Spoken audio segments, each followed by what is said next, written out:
ಸ್ನೇಹಿತರೆಲ್ಲರಿಗೂ ನಮಸ್ಕಾರ. ಶಾಸ್ತ್ರ ಚಾನಲ್ಗೆ ಸ್ವಾಗತ. ಇವತ್ತಿನ ವಿಷಯ ಏನಪ್ಪ ಅಂತಂದರೆ ಧ್ಯಾನ, ಪಿರಮಿಡ್ ಹಾಗೂ ಸ್ಥಳದ ಮಹತ್ವ. ಹೌದು ಸ್ನೇಹಿತರೆ, ಇಲ್ಲಿ ಧ್ಯಾನಕ್ಕೆ ಅತಿ ಮುಖ್ಯವಾದ ಬೇಕಾದದ್ದು ಸ್ಥಳದ ಅಂಶವಾಗಿರುತ್ತದೆ. ಅಂದರೆ ಧ್ಯಾನವು ಹೆಚ್ಚಾಗಿ ನಾವು ಎಲ್ಲಿ ಪಡೆದುಕೊಳ್ಳಬೇಕು ಅನ್ನೋದನ್ನು ನಾವಿಲ್ಲಿ ತಿಳ್ಕೊತಾ ಹೋಗ್ತೀವಿ. ಸ್ನೇಹಿತರೆ, ಇಲ್ಲಿ ನಾವು ಪಿರಮಿಡ್ ಆಕೃತಿಯ ಒಂದು ಸ್ಥಳವನ್ನು ಗುರುತಿಸಿಕೊಳ್ಳಬೇಕು. ಅದು ಸಮನಾಗಿ ಭೂಮಿಯಿಂದ ಏಕಾಕಾರದಲ್ಲಿ ಚಿತ್ರದಲ್ಲಿ ತೋರಿಸಿದಂತೆ ಮೂಡಲ್ಪಡಬೇಕು. ಹೇಗೆ ಹಿಂದಕ್ಕೆ ಋಷಿಮುನಿಗಳು ಹಾಗೂ ಯೋಗಿಗಳು ಗಿಡದ ತೊಪ್ಪಲಿನಲ್ಲಿ ಅಥವಾ ಅತಿ ಎತ್ತರವಾದ ಗುಡ್ಡದ ಮೇಲೆ ಹಿಮಾಲಯದಲ್ಲಿ ಈ ರೀತಿಯಾಗಿ ಧ್ಯಾನವನ್ನು ಸಂಪಾದಿಸಿದರು. ಅದಕ್ಕೆ ಮುಖ್ಯವಾದ ಕಾರಣ ಏನಿರ್ಬೋದು? ಆ ಕಾರಣವೇನಪ್ಪ ಅಂತಂದರೆ ಆ ಆಕಾಶಗಂಗೆಯಿಂದ ಹೊರಟಂತಹ ಆಕಾಶಕಾಯಗಳ ಮಧ್ಯದಲ್ಲಿರುವ ಕಾಸ್ಮಿಕ್ ಎನರ್ಜಿಯು ಭೂಮಿಗೆ ಬಂದು ತಲುಪುವಾಗ ಅತಿ ಎತ್ತರದ ಪ್ರದೇಶದಲ್ಲಿ ಅದು ಕೇಂದ್ರೀಕೃತವಾಗಿ ಒಂದು ಸ್ಥಳದಲ್ಲಿ ಅದು ನಮಗೆ ದೊರಕಲ್ಪಡುತ್ತದೆ. ಅಲ್ಲಿ ಧ್ಯಾನವನ್ನು ನಾವು ಪ್ರಯತ್ನಿಸುವುದರಿಂದ ಅಥವಾ ಧ್ಯಾನವನ್ನು ಒಗ್ಗೂಡಿಸುವುದರಿಂದ ಆ ಒಂದು ಕಾಸ್ಮಿಕ್ ಎನರ್ಜಿ ನಮ್ಮ ದೇಹದಲ್ಲಿ ಒಡಗೂಡಿ ಆ ಒಂದು ಕಾಸ್ಮಿಕ್ ಎನರ್ಜಿ ನಮ್ಮ ದೇಹದಲ್ಲಿ ಸಂಚರಿಸುತ್ತದೆ ಮತ್ತು ಹೆಚ್ಚಿನ ರೀತಿಯಲ್ಲಿ ಶಕ್ತಿಯನ್ನು ಪಡೆದುಕೊಳ್ಳುತ್ತದೆ. ಹಾಗಾದರೆ ಈ ಒಂದು ಕಾಸ್ಮಿಕ್ ಎನರ್ಜಿಯನ್ನು ಭೂಮಿಯ ಮೇಲೆ ಮಾನವ ನಿರ್ಮಿತ ಪಿರಮಿಡ್ ಆಕೃತಿಯನ್ನು ಹೇಗೆ ರಚಿಸಬೇಕು ಅಥವಾ ಅದು ಯಾವ ರೀತಿಯಾಗಿ ರಚಿಸಲ್ಪಡುತ್ತೆ ಅನ್ನೋದನ್ನು ನಾವಿಲ್ಲಿ ತಿಳ್ಕೊಳ್ಳೋಣ. ಪಿರಮಿಡ್ ರೂಪದ ಸಮ ಆಕಾರದಲ್ಲಿ ಚಿತ್ರದಲ್ಲಿ ತೋರಿಸಿದ ಹಾಗೆ ಒಂದು ಕಟ್ಟಿಗೆಯಿಂದ ಅಥವಾ ಗಾಜಿನಿಂದ ಸ್ವಯಂ ನಿರ್ಮಿತ ಪಿರಮಿಡ್ ಅನ್ನು ರಚಿಸಬೇಕು. ಇಟ್ಟಿಗೆ ಮತ್ತು ಗೋಡೆಯಿಂದ ಕಟ್ಟಿದಂತಹ ಒಂದು ಪಿರಮಿಡ್ನಲ್ಲಿ ಕಡಿಮೆ ಪ್ರಮಾಣದಲ್ಲಿ ಅಥವಾ ಸ್ವಲ್ಪ ಪ್ರಮಾಣದಲ್ಲಿ ಮಾತ್ರ ಕಾಸ್ಮಿಕ್ ಎನರ್ಜಿ ಸಂಚರಿಸಲು ಸಾಧ್ಯವಾಗುತ್ತದೆ. ಪ್ಲೈವುಡ್, ಕಟ್ಟಿಗೆ ಅಥವಾ ಈ ರೀತಿಯಾದಂತಹ ಗಾಜಿನಿಂದ ತಯಾರಿಸಲ್ಪಟ್ಟಂತಹ ಪಿರಮಿಡ್ ಹೆಚ್ಚಿನ ರೂಪದಲ್ಲಿ ಕಾಸ್ಮಿಕ್ ಎನರ್ಜಿಯನ್ನು ಒಳಪ್ರವೇಶಿಸಲು ಸಹಾಯಕ ರೂಪದಲ್ಲಿ ಇದು ದೊರಕಲ್ಪಡುತ್ತದೆ. ಅದರಿಂದ ನಮ್ಮ ದೇಹವು ಕೂಡ ಹೆಚ್ಚಿನ ಒಂದು ಪ್ರಮಾಣದಲ್ಲಿ ಕಾಸ್ಮಿಕ್ ಎನರ್ಜಿಯನ್ನು ಹೀರಲ್ಪಡುತ್ತದೆ. ಮನೆಯಲ್ಲಿಯೇ ಒಂದು ಎತ್ತರವಾದ ಸೂಕ್ತವಾದ ಸ್ಥಳವನ್ನು ಗುರುತಿಸಿ ಅಲ್ಲಿ ಈ ಪಿರಮಿಡ್ ಆಕಾರದ ಒಂದು ನಾವು ಆಕೃತಿಯನ್ನು ರಚಿಸಬೇಕು. ಇದು ಯಾವ ರೀತಿ ಇರಬೇಕೆಂದರೆ ಒಬ್ಬ ಮನುಷ್ಯನು ಸರಳವಾಗಿ, ಸಲೀಸಾಗಿ, ಆರಾಮದಾಯಕವಾಗಿ ಒಂದು ಪದ್ಮಾಸನದಲ್ಲಿ ಕುಳಿತುಕೊಂಡು ಆ ಒಂದು ಧ್ಯಾನದಲ್ಲಿ ಹೆಚ್ಚಿನ ಸಾಧನೆಯನ್ನು ಮಾಡಲು ಸಹಾಯಕವಾಗಿರುವಂತೆ ಈ ಒಂದು ಪಿರಮಿಡ್ ಆಕೃತಿಯನ್ನು ರಚಿಸಬೇಕು.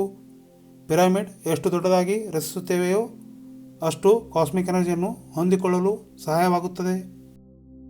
ಯಾವ ರೀತಿಯಾಗಿ ಪಿರಮಿಡ್ ಒಳ ಆಕೃತಿ ಹೊಂದಿರಬೇಕನ್ನೋದನ್ನು ನಾವಿಲ್ಲಿ ತಿಳ್ಕೊಳ್ಳೋಣ.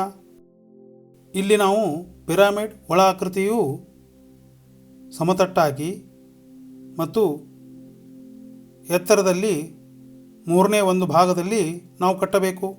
ಅಂದರೆ ಚಿತ್ರದಲ್ಲಿ ತೋರಿಸುವ ಹಾಗೆ ಕೆಳಗಡೆಯಿಂದ ಮೇಲಿನವರೆಗೆ 75 ಭಾಗವನ್ನು ನಾವು ಎತ್ತರದಲ್ಲಿ ತೆಗೆದುಕೊಂಡು ಪರಿಗಣಿಸಿ ಅಲ್ಲಿ ಒಂದು ಸ್ಥಳವನ್ನು ನಿರ್ಮಿಸಿ ಮೇಲಿನ 1ನೇ ಭಾಗದಿಂದ ಧ್ಯಾನದಲ್ಲಿ ಕುಳಿತುಕೊಳ್ಳಲು ಒಂದು ಸ್ಥಳವನ್ನು ನಿರ್ಮಿಸಬೇಕು.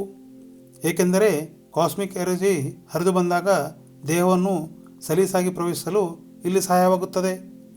ಈ ಒಂದು ಸ್ಥಳವನ್ನು ಕಾಸ್ಮಿಕ್ ಪ್ಲೇಸ್ ಎಂದು ಕರೆಯಲಾಗುತ್ತದೆ. ಇಲ್ಲಿ ನಾವು ಪಿರಮಿಡ್ನಲ್ಲಿ ನಿರ್ಮಿಸುವ ಒಳ ಆಕೃತಿಯ ಸ್ಥಳವು ಭೂಮಿಯಿಂದ 3 ಪಟ್ಟು ಎತ್ತರದಲ್ಲಿರಬೇಕು. ಹಾಗೆ ಪಿರಮಿಡ್ ತುದಿಯಿಂದ 1 ಪಟ್ಟು ಕೆಳಗಿರಬೇಕು. ಅಂದರೆ 75% ನೀವು ಭೂಮಿಯಿಂದ ಎತ್ತರಕ್ಕೆ ಆ ಸ್ಥಳವನ್ನು ನಿರ್ಮಾಣ ಮಾಡಬೇಕು. ಇದರಿಂದ ಪಿರಮಿಡ್ ತುದಿಯಿಂದ ಹರಿದು ಬರುವಂತಹ ಕೇಂದ್ರೀಕೃತವಾದಂತಹ ಕಾಸ್ಮಿಕ್ ಎನರ್ಜಿಯು ಅಂದರೆ ಹೇರಳವಾದಂಥ ಆಮ್ಲಜನಕವು ದೇಹವನ್ನು ಸುಲಭವಾಗಿ ಪ್ರವೇಶಿಸಲು ಧ್ಯಾನದ ರೂಪದಲ್ಲಿ ಪಡೆದುಕೊಳ್ಳಲು ಇದು ಹೆಚ್ಚಿನ ರೀತಿಯಲ್ಲಿ ಸಹಾಯವನ್ನು ಮಾಡುತ್ತದೆ. ಈ ಸ್ಥಳವನ್ನು ಈ ರೀತಿಯಾಗಿ ಎತ್ತರದ ಪ್ರಮಾಣದಲ್ಲಿ ಪಿರಮಿಡ್ನಲ್ಲಿ ನಿರ್ಮಿಸುವುದರಿಂದ ಏನು ಪ್ರಯೋಜನ ಅನ್ನೋದನ್ನು ನಾವು ಇಲ್ಲಿ ತಿಳ್ಕೊಳ್ಳೋಣ. ಈ ರೀತಿಯಾಗಿ ಸಮ ಪ್ರಮಾಣದಲ್ಲಿ 75 ಮತ್ತು 25 ಈ ರೀತಿಯಾಗಿ ಭಾಗದಲ್ಲಿ ಎತ್ತರದ ಒಂದು ಸ್ಥಳದಲ್ಲಿ ಪಿರಮಿಡ್ನಲ್ಲಿ ನಾವೊಂದು ಸ್ಥಳವನ್ನು ಗುರುತಿಸಿ ಅಲ್ಲಿ ಆ ಒಂದು ಸ್ಥಳವನ್ನು ನಾವು ಮಾನವ ನಿರ್ಮಿತವಾಗಿ ಇಲ್ಲಿ ನಿರ್ಮಿಸುವುದರಿಂದ ಆ ಒಂದು ಸ್ಥಳದಲ್ಲಿ ಕುಳಿತುಕೊಂಡು ಧ್ಯಾನವನ್ನು ಮಾಡಿದಾಗ ಧ್ಯಾನವು ನಮಗೆ ಹೆಚ್ಚಿನ ಪ್ರಮಾಣದಲ್ಲಿ ದೊರಕಲ್ಪಡುತ್ತದೆ. ಅದೇ ರೀತಿಯಾಗಿ ಹೆಚ್ಚಿನ ಸಮಯದವರೆಗೂ ನಾವು ಧ್ಯಾನವನ್ನು ಪ್ರವೇಶಿಸಬಹುದು. ಅದೇ ರೀತಿಯಾಗಿ ಹೇರಳವಾದ ಆಮ್ಲಜನಕ ಅಂದರೆ ಕಾಸ್ಮಿಕ್ ಎನರ್ಜಿಯು ಕೂಡ ನಮ್ಮ ದೇಹವನ್ನು ಅತಿ ಸರಳವಾಗಿ ಸಲೀಸಾಗಿ ದೊರಕಲ್ಪಡುತ್ತದೆ. ಇಲ್ಲಿ ನಾವು ಮುಖ್ಯವಾಗಿ ಗಮನಿಸಬೇಕಾದಂಥ ಅಂಶವೇನಪ್ಪ ಅಂತಂದರೆ, ಯಾವಾಗ ಒಂದು ಪಿರಮಿಡ್ ಆಕೃತಿಯನ್ನು ರಚಿಸುತ್ತೇವೆಯೋ ಅಥವಾ ಅದು ನಮ್ಮ ಧ್ಯಾನಕ್ಕೆ ಬಳಸುವುದಾಗಿದ್ದರೆ ಅದು ಸರಿಯಾದಂತಹ ಪ್ರಮಾಣದಲ್ಲಿ ಅದಕ್ಕೆ ಬೇಕಾದಂಥ ಹೊಂದಿರುವಂಥ ಪರಿಣಾಮದಲ್ಲಿ ಅದನ್ನು ನಿರ್ಮಾಣ ಮಾಡಬೇಕು. ಇಲ್ಲವಾದಲ್ಲಿ ಕಾಸ್ಮಿಕ್ ಎನರ್ಜಿಯ ಬದಲು ನೆಗೆಟಿವ್ ಎನರ್ಜಿಯು ಕೂಡ ಆ ಒಂದು ಪಿರಮಿಡನ್ನು ಪ್ರವೇಶಿಸಿ ಮಾನವ ದೇಹವನ್ನು ಪ್ರವೇಶಿಸಿ ಅದರಿಂದ ದುಷ್ಪ್ರಯೋಜನ ಕೂಡ ಆಗುವಂತಹ ಸಂಭವವು ಇರುತ್ತದೆ. ಆದ್ದರಿಂದ ಎಲ್ಲ ನ್ಯಾಯವಾದಂತಹ ಅಳತೆ ಆಯತ ಮತ್ತು ಅದಕ್ಕೆ ಬೇಕಾದಂತಹ ಒಂದು ಪರ್ಫೆಕ್ಷನ್ ಆಕಾರದೊಂದಿಗೆ ಆಕೃತಿಯನ್ನು ರಚಿಸಿ ಅದನ್ನು ಧ್ಯಾನಕ್ಕಾಗಿ ಬಳಸಬೇಕು. ಇಂದಿನ ಕೆಲವು ಮಾಧ್ಯಮಗಳು ಕೇವಲ ಧ್ಯಾನ ಯಾವ ರೀತಿ ಮಾಡಬೇಕು ಅಥವಾ ಪಿರಮಿಡ್ ಬಳಕೆ ಏನು ಅನ್ನೋದನ್ನು ಪೂರ್ತಿಯಾಗಿ ವಿವರವಾಗಿ ವಿರಳವಾಗಿ ತಿಳಿಸಿಕೊಡುವುದಿಲ್ಲ. ಆದ್ದರಿಂದ ಇಲ್ಲಿ ಹೆಚ್ಚಾಗಿ ಧ್ಯಾನದ ಒಂದು ಕಷ್ಟ ಪ್ರಮಾಣ ಸಾಧ್ಯತೆ ಉಂಟಾಗುತ್ತದೆ. ಅದರಿಂದ ಅನುಕೂಲಕ್ಕಿಂತ ಅನಾನುಕೂಲತೆ ಜಾಸ್ತಿ. ನಾನು ಇದನ್ನು ನಿಮಗೆ ಸರಳ ಭಾಷೆಯಲ್ಲಿ ತಿಳಿಸಿಕೊಡುತ್ತೇನೆ. ಆದ್ದರಿಂದ ಇದನ್ನು ತಾವು ಗಮನದಲ್ಲಿಟ್ಟುಕೊಳ್ಳಬೇಕು ಮತ್ತು ಯಾವುದೇ ರೀತಿಯಾದಂತಹ ಇಲ್ಲಿ ತಾವು ಅವಸರ ಮತ್ತು ಆತಂಕ ಕೂಡ ಬೇಡ. ಇಲ್ಲಿ ಸರಳ ಪ್ರಮಾಣದಲ್ಲಿ ಒಂದು ನಿರ್ದಿಷ್ಟವಾದ ರೂಪದಲ್ಲಿ ನಾವು ಧ್ಯಾನವನ್ನು ಹೊಂದಿದ್ದಾದರೆ ಮಾತ್ರ ಆ ಒಂದು ಸ್ಥಳದಿಂದ ನಮಗೆ ಪ್ರಯೋಜನಗಳು ಮತ್ತು ಆ ಸಿಗುವ ಆಕಾಶದಿಂದ ಬರುವಂತಹ ಕಾಸ್ಮಿಕ್ ಎನರ್ಜಿಯು ಕೂಡ ನಮಗೆ ಒಂದು ಒಳ್ಳೆಯ ಲಾಭದಾಯಕ ಯಶಸ್ಸನ್ನು ಮತ್ತು ಶಕ್ತಿಯನ್ನು ಒಗ್ಗೂಡಿಸುತ್ತದೆ. ಪಿರಮಿಡ್ ಪ್ರಮಾಣ, ಅಳತೆ ಮತ್ತು ಅದಕ್ಕೆ ಬೇಕಾದಂತಹ ಅಂಕಿಅಂಶಗಳು ಸರಿಯಾಗಿದ್ದಲ್ಲಿ ಮಾತ್ರ ನಮ್ಮ ದೇಹಕ್ಕೆ ಸರಿಯಾದ ಒಂದು ರೀತಿಯಲ್ಲಿ ಕಾಸ್ಮಿಕ್ ಎನರ್ಜಿ ದೊರಕಿಸಲು ಸಹಾಯವಾಗುತ್ತದೆ. ಇಲ್ಲವಾದಲ್ಲಿ ಆ ಒಂದು ಸ್ಥಳದಿಂದ ನಮಗೆ ಕಿರಿಕಿರಿ ಅಥವಾ ಇಲ್ಲಿ ಒಂದು ರೀತಿಯಾದಂತಹ ತಳಮಳ ಉಂಟಾಗಿ ಆ ಒಂದು ಧ್ಯಾನದ ಪರಿಣಾಮ ಇಲ್ಲಿ ಅಸಫಲತೆಯನ್ನು ಕಾಣಲು ಮುಂದೂಡುತ್ತದೆ. ಯಾವಾಗ ಒಂದು ಪಿರಮಿಡ್ ಆಕೃತಿಯನ್ನು ರಚಿಸಲು ನಾವು ಹೊರಟಿರುತ್ತೇವೆಯೋ ಅದಕ್ಕೆ ಬೇಕಾದಂಥ ಅಂಶಗಳು ನಾವಿಲ್ಲಿ ಸರಿಯಾದ ಪ್ರಮಾಣದಲ್ಲಿ ಪಟ್ಟಿ ಮಾಡಿಕೊಳ್ಳಬೇಕು ಮತ್ತು ಕಟ್ಟಿಗೆ, ಗಾಜಿನಿಂದ ಅಥವಾ ಇತರ ರೀತಿಯಂತಹ ಪಾರದರ್ಶಕ ವಸ್ತುವಿಂದ ಹಗುರವಾದ ವಸ್ತುಗಳಿಂದ ಮಾತ್ರ ಆ ಪಿರಮಿಡ್ ಆಕೃತಿಯನ್ನು ನಿರ್ಮಾಣ ಮಾಡಬೇಕು.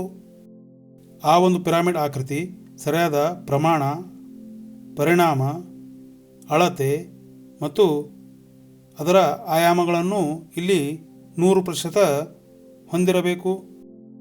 ತದನಂತರ ಆ ಒಂದು ಪಿರಮಿಡ್ ಸರಿಯಾದ ರೂಪದಲ್ಲಿ ನಿರ್ಮಾಣವಾದಲ್ಲಿ ಮಾತ್ರ ಆ ಒಂದು ಸೂಕ್ತವಾದ ಧ್ಯಾನ ಕೇಂದ್ರ ಅಥವಾ ಧ್ಯಾನ ಸ್ಥಳವನ್ನು ನಾವು ಅಲ್ಲಿ ನಿರ್ಮಾಣ ಮಾಡಬೇಕು.